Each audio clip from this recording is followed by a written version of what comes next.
Welcome to our channel broken codes. आज के इस वीडियो में हम जानेंगे कि भारत के स्वतंत्रता आंदोलन में उत्तराखंड की क्या भूमिका रही और उत्तराखंड के स्वतंत्रता संग्राम सेनानियों और उत्तराखंड के लोगों का भारत को आज़ादी दिलाने में कितना महत्वपूर्ण योगदान रहा।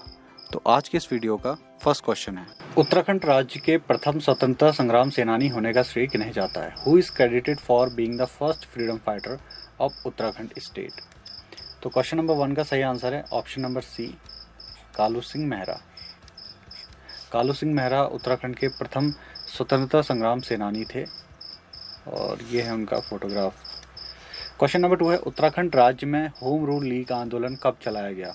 When was the home rule league movement launched in the state of Uttarakhand? 1911, 1912, 1914 और 1916? सो क्वेश्चन नंबर 2 का सही आंसर है ऑप्शन नंबर सी, 1914। 1914 में होम रूल लीग आंदोलन को सबसे पहले लॉन्च करने वाले दो लोग थे, जिसमें से पहले एनी बेसेंट और दूसरे थे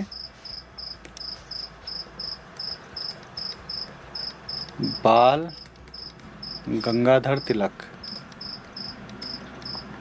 और बाल गंगाधर तिलक का एक फेमस कोट था इस आंदोलन के दौरान कि स्वराज मेरा जन्मसिद्ध अधिकार है और मैं इसे लेकर रहूँगा।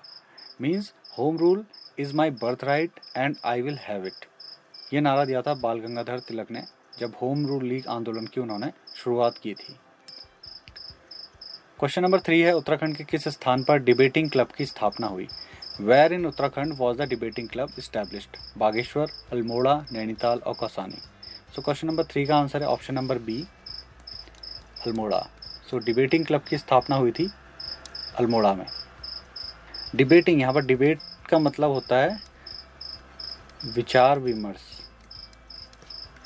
विचार विमर्श। क्लब मतलब लोगों का समूह। लोगों का समूह जहाँ पर वो इकट्ठा हो सकते हैं और आपस में कुछ विचार विमर्श कर सकते हैं। तो डिबेटिंग क्लब में क्या होता था कि उत्तराखंड के जो भारत की आज़ादी की लड़ाई में सबसे आगे थे वो लोग यहाँ पर इस डिबेटिंग क्लब में अपनी योजनाएं बनाया करते थे और ये भी सभी राजनीतिक और आंदोलनकारी थे। क्वेश्चन नंबर 4 है, अल्मोड़ा अखबार की शुरुआत किस वर्ष में हुई? 1860, 1870, 1871, 1872? सो क्वेश्चन नंबर 4 का सही आंसर ऑप्शन नंबर सी, 1871। सो 1871 में अल्मोड़ा अखबार की शुरुआत हुई। किसी अखबार को शुरुआत करने का इसमें मेन पर्पस ये था कि लोगों को आज़ादी की लड़ाई के लिए प्रेरित करना। और यह है अल्मोड़ा अखबार का फ्रंट पेज। ये एक प्रति है अल्मोड़ा अखबार की 1884 की। क्वेश्चन नंबर 5 है, क्रांतिवीर नामक गुप्त संगठन की स्थापना किस वर्ष में हुई? In which year was the secret organisation Krantiveer established? 1851, 1855, 1857, 1859? So question number 5 का आंसर है ऑप्शन नंबर सी, 1857। तो क्रांतिवीर संगठन ये भी एक आंदोलनकारियों का एक संगठन था जिसको लीड कर रहे थे कालू सिंह मेहरा, और कालू सिंह मेहरा ने ही इस क्रांतिवीर संगठन को बनाया था। क्वेश्चन नंबर 6 है, निम्न में से कौन कुमाऊं परिषद के गठन के सहभागी हैं? Who among the following is a participant in the formation of Kumaon परिषद?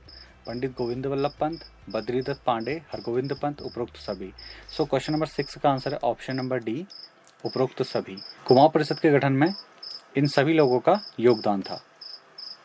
क्वेश्चन नंबर 7 है, किस वर्ष में कुमाऊं परिषद का विलय कांग्रेस में हुआ? इन विच ईयर कुमाऊं परिषद मर्ज्ड विद कांग्रेस?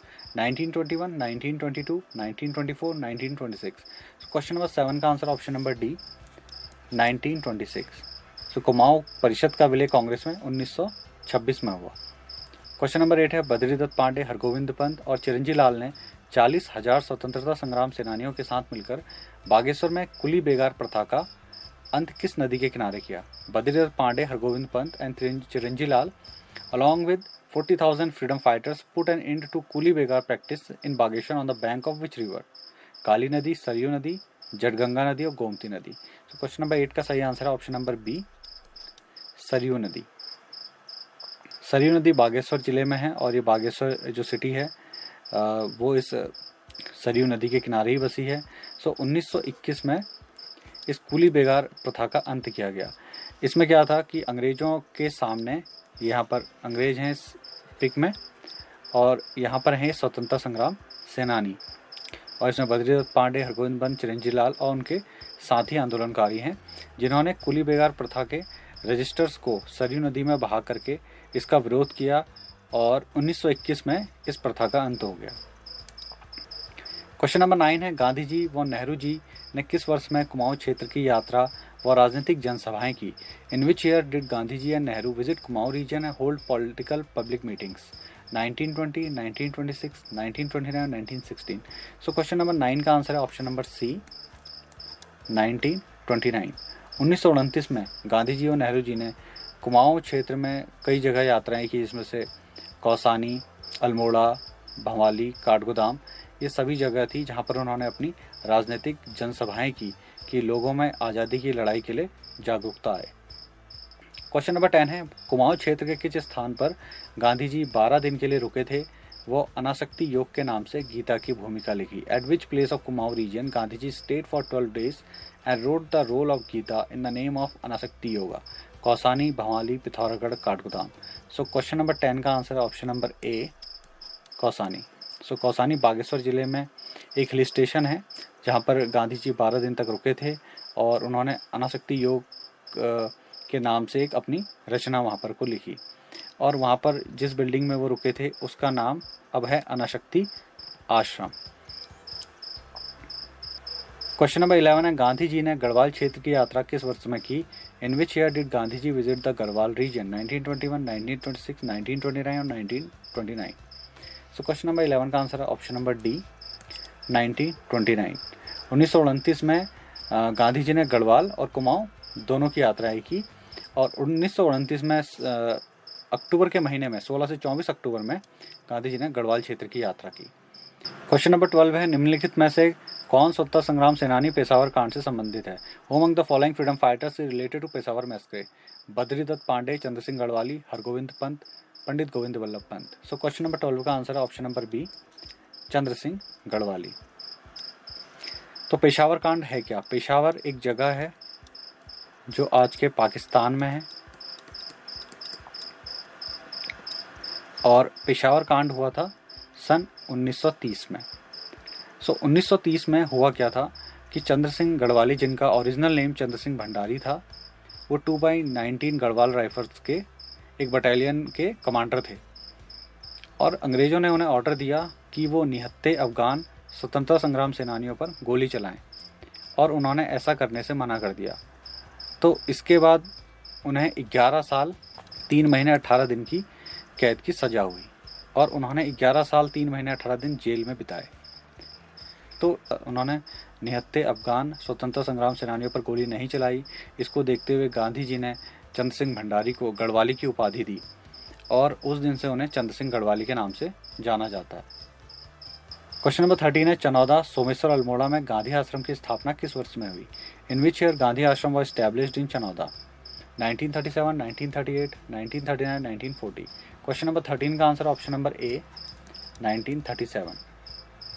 तो 1937 में शांतिलाल त्रिवेदी ने चनौदा, जो कि सोमेश्वर में एक जगह है, वहाँ पर गांधी आश्रम की स्थापना की, और ये है वो पुराना गांधी आश्रम। क्वेश्चन नंबर 14 है, 1941 में राज्य की किस महिला आंदोलनकारी को जिंदा या मुर्दा पकड़ने का आदेश जारी हुआ था? कुंती वर्मा, बसंती, कमला और सरला बहन। सो क्वेश्चन नंबर 14 का आंसर है ऑप्शन नंबर ए, कुंती वर्मा। ये बहुत इंपॉर्टेंट क्वेश्चन है, ये काफ़ी बार एग्जाम्स में पूछा जा चुका है। सो क्वेश्चन नंबर 15 है, टिहरी राज्य आंदोलन के दौरान 1944 में भूख हड़ताल से किस नेता की मृत्यु हुई? Which leader died of hunger strike in 1944 during Tehri state movement? Sridev Suman, Badridatt Pande, Chandra Singh Garhwali, Pandit Govind Vallabh Pant. Question number 15 का सही आंसर है option number A, Sridev Suman. और ये हैं श्रीदेव सुमन। और श्रीदेव सुमन, ये क्वेश्चन भी काफ़ी इंपॉर्टेंट है और कई एग्ज़ाम में ये पूछा जा चुका है, तो ये याद रखना जरूरी है। श्रीदेव सुमन वो थे जिनकी टिहरी राज्य आंदोलन के दौरान 1944 में वो भूख हड़ताल पर बैठे थे और उससे उनकी मृत्यु हो गई। क्वेश्चन नंबर 16 है, टिहरी का भारत में विलय किस वर्ष में हुआ? In which year Tehri merged with India? 1947, 1948, 1949 और 1950। क्वेश्चन नंबर 16 का आंसर है ऑप्शन नंबर सी 1949। तो भारत को आज़ादी मिली 1947 में, तो टिहरी रियासत को 1949 में भारत आज़ादी के 2 साल बाद भारत में मिला लिया गया। क्वेश्चन नंबर 17 है डोला पालकी आंदोलन किससे संबंधित था? डोला पालकी मूवमेंट वॉज रिलेटेड टू शिल्पकारों से, महिलाओं से, पुरुषों से, उपरोक्त में से कोई नहीं। सो क्वेश्चन नंबर 17 का सही आंसर है ऑप्शन नंबर ए शिल्पकारों से, जिन्हें हम शेड्यूल कास्ट या अनुसूचित जाति के लोग कहते हैं।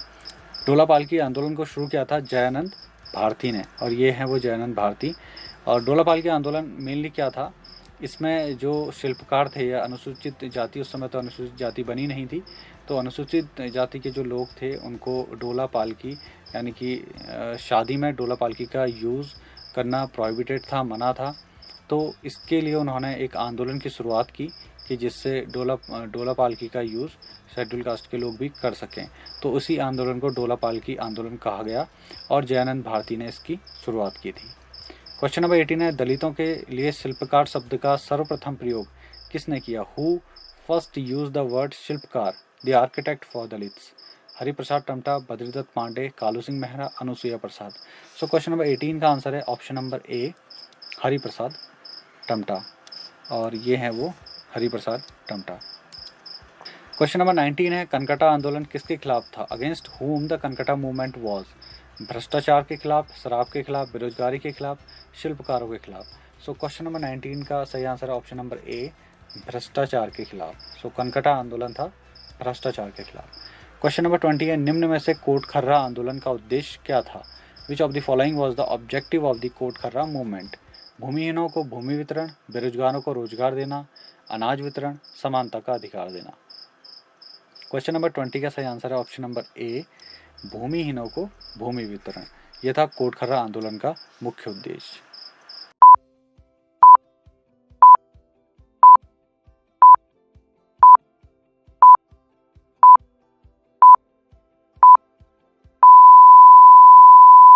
तो आज की वीडियो में बस इतना ही। मिलते हैं अगली वीडियो में कुछ और इम्पोर्टेंट मल्टीपल चॉइस क्वेश्चंस के साथ।